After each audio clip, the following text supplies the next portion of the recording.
In regard to pharmacy benefit managers, and a small jet bound for Springfield crashes in a Philadelphia neighborhood. KOAM News at 10 is next. Pharmacists across the 4 states are encouraging legislators to take action against major companies controlling the drug market. I'm Samantha Walker, and I'll have that story coming up. Plus, local leaders in Carthage gather for a legislative review. And liberal Missouri breaks ground on the first fire station in town in more than 60 years. The 4 states' most watched news starts now. Pharmacists in the 4 states say their livelihoods are at risk as major companies take more control of the drug market. This is KOAM News at 10. I'm Anthony Saviello. They're warning that pharmacy benefit managers, better known as PBMs, have an unfair advantage when it comes to filling prescriptions, and they're forcing more and more patients away from local pharmacies. But what are PBMs? They act as administrators for insurance companies, for prescription drug companies.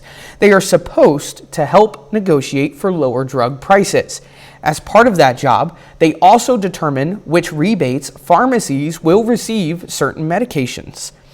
There are many PBMs, but there are 3 companies that control a majority of the market. Caremark's RX, Express Scripts, and Optum RX are all facing backlash from locally owned pharmacies and the Federal Trade Commission for what they consider anti-competitive practices. KOAM Samantha Walker has more on this story. I had a patient in the other day where she'd been coming to me for 50 years and she was being forced to leave and left here actually crying. It hurt me. Pharmacist Brian Caswell is hoping to raise awareness about the actions of pharmacy benefit managers, known as PBMs. Exploiting their influence across the board to where it's impacting patients' health and small businesses like ourselves.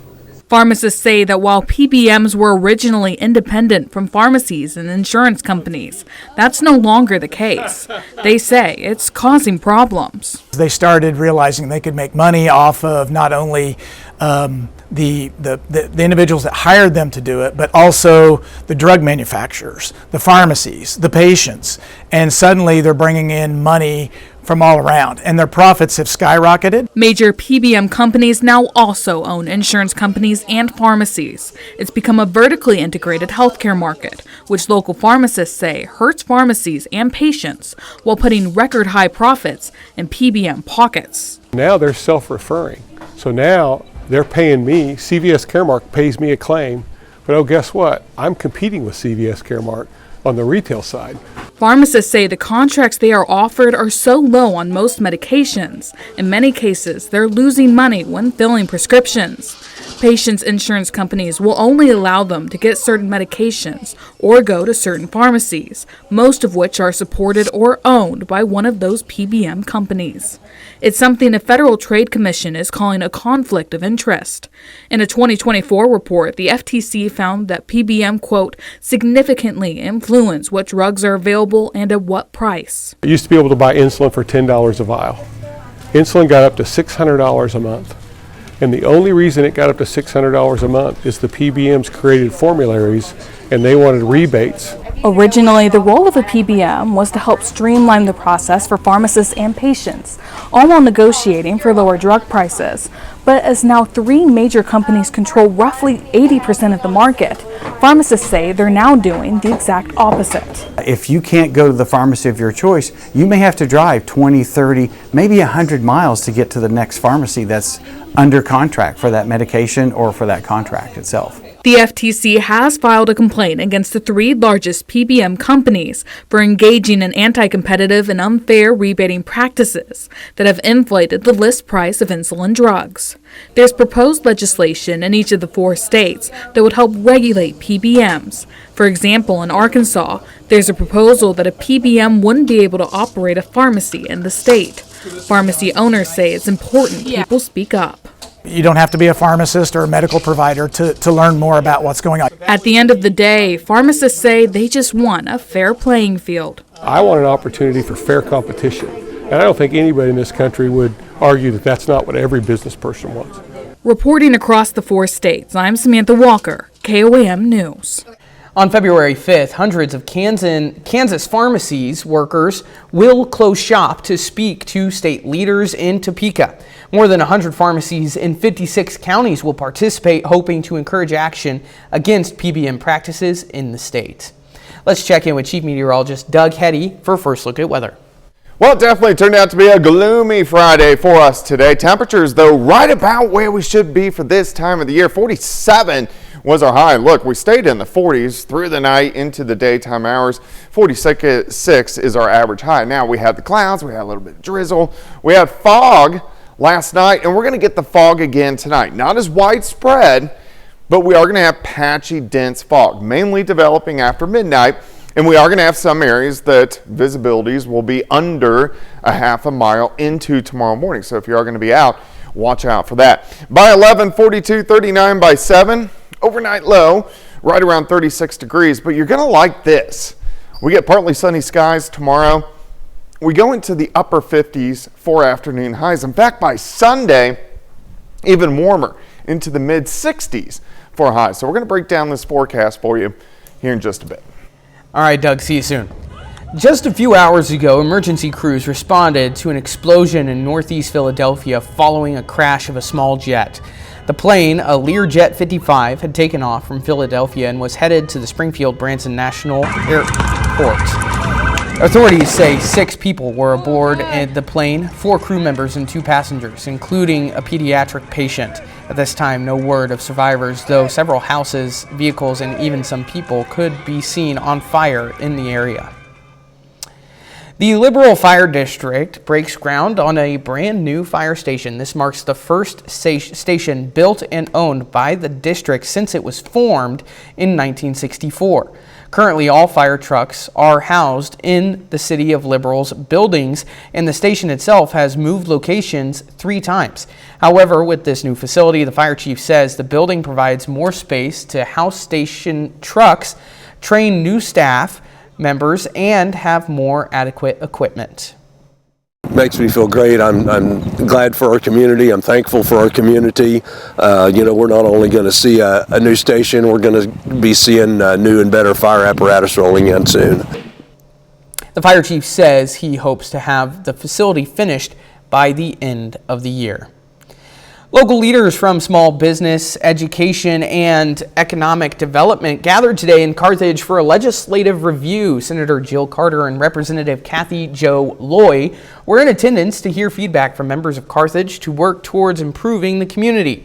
Senator Jill Carter spoke on her sponsored Bill 58, which would allow Missouri Governor Kehoe to work with other states to secure the southern border. It would also increase criminal punishments for illegal immigrants. The goal of the meeting was to hear from local voices. Reach out and to call our sheriffs, to call our teachers, our superintendents, the business owners, and to be able to say, okay, how will this piece of legislation impact you? That is representative, that's a representative republic. Senator Jill Carter encourages people to participate in the Citizens Advisory Board to make their opinions heard.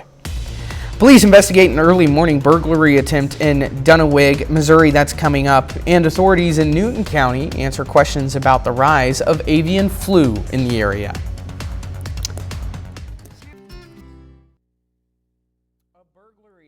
Leaves a business owner with serious injuries. Authorities responded to reports of a disturbance this morning at the Route 66 Coin Laundry on East 7th Street in Dunnawig. Police say the owner arrived at his business to encounter a man masked attempting to burglarize the laundromat. During a struggle, the owner was shot in the hand, suffering a serious injury. The suspect then ran from the laundromat. This is a developing story. You can find more details on our website, KOAMnewsnow.com. As the presence of avian flu persists in Newton County, multiple agencies in the area want to keep the public informed. The Newton County Commission, along with multiple county agencies, have compiled a list of frequently asked questions regarding avian flu in the region. These questions range from concerns over the potential for viral spread to humans to what people can do to ensure their food is safe. For a full list of questions and answers, again, just head over to our website, KOAMnewsnow.com. A young man in Joplin, Missouri has found himself in Los Angeles this weekend after landing a Grammy nomination. Tristan Wilder Hallett was a part of the original Casey lyrics recording of The Shining Opera. That recording has been nominated for a Grammy this year. Tristan, who played Danny Torrance in the album, has a history of winning awards for dance. This Sunday, he, alongside his mother, will find out if they will come home with one of music's most coveted awards. Not at all. It was just, when we found out, I thought I had made a mess of some sort because my mom was in the office and she yelled, "Tristan!" Then I ran and hid because I thought I was in trouble. Then she said, "You got The Shining." I'm like, yes! I would describe him as a young Renaissance man. He is capable of being an engineer, being an actor, appreciating poetry, classical music, playing baseball, and being a normal kid and building. You can see my full interview with Tristan and his mother tomorrow on our weekend edition of KOAM News. Doug returns with a good look at your forecast, and a little later, some students in Carthage take a trip around the world thanks to some paper airplanes. Big money at Menards on all your home improvement. Well, of course, it is Friday, the last day of January. Gloomy one for us today. Clouds, drizzle.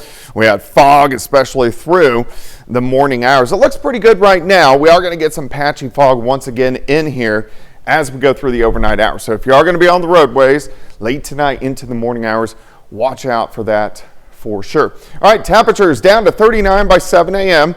We'll have some fog. Overnight low, I think, right about 36 degrees. As we get into the overnight hours. All right, so this fog really starts to build in after midnight. Not near as widespread as what we had yesterday or last night, but we are going to have some patchy dense fog where it drops below a half of a mile, maybe below a quarter of a mile. So watch out for that as that pushes through late tonight into tomorrow morning. Here's what's going to burn it off. Southerly winds start to kick in, gusts 20, 25 to 30 on your Saturday, but in return, that warms our temperatures up. It's still going to be breezy on Sunday, just not as bad. We'll have south winds 15 upwards to about 20 miles per hour. All right, one storm system working out. You can see the rain now that we've had over the past couple days along the eastern seaboard. Here's our next storm system, but any rain or snow is mainly going to track across the northern parts of the plains. For us, we are going to get some clouds in here, especially by Sunday and Monday. Let's walk through time. By morning, upper 30s to near 40. You can see the fog across the region. Watch it burn off. So by the noon hour, partly sunny skies, we should be into lower 50s. And then by the afternoon, pretty good.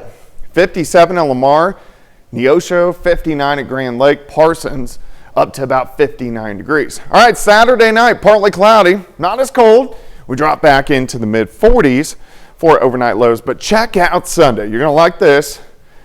64, 65 degrees, which is pretty good for this time of the year. So 59 on Saturday, a few more clouds on Sunday, but our high temp of 64 degrees. It gets even better. Let's go into your Monday. We are going to have partly cloudy skies, but temperatures should go upper 60s to near 70.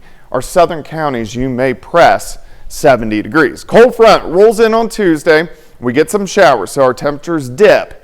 It looks like it will stay all rain. Showers stick around on Wednesday as this front just kind of hangs out on top of us. Even into Thursday, we'll have some showers, but our temperatures kind of up and down as we get into the middle part of next week. That system's going to clear out. We'll have another system we need to keep our eyes on as we go into Super Bowl weekend, which is next weekend. All right, 59 on your Saturday. Groundhog Day is on Sunday. Around here, probably would see a shadow. 68 on Monday and high of only 45 Tuesday. Back to 68 on Wednesday, down to 50 on Thursday. So a roller coaster ride for us next week. Anthony? All right, Doug, thanks. Some students at Fairview Elementary in Carthage use paper airplanes to make an important decision today. The kiddos made paper airplanes with a specific destination written on each one. Whichever plane flew the furthest would be this year's destination for Tiger Air. Tiger Air is an in-depth, immersive social studies activity to help students learn more about a country, its culture, and language.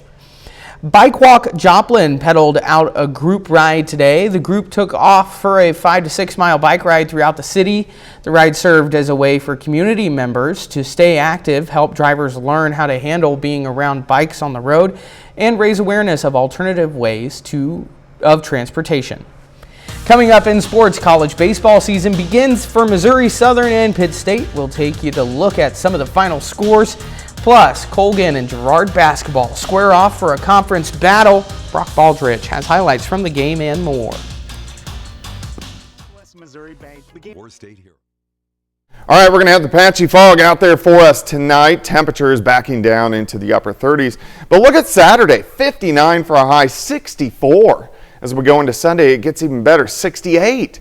As we get into Monday afternoon. Then kind of up and down temperatures next week. We are going to have some rain chances moving in Tuesday, Wednesday, and Thursday.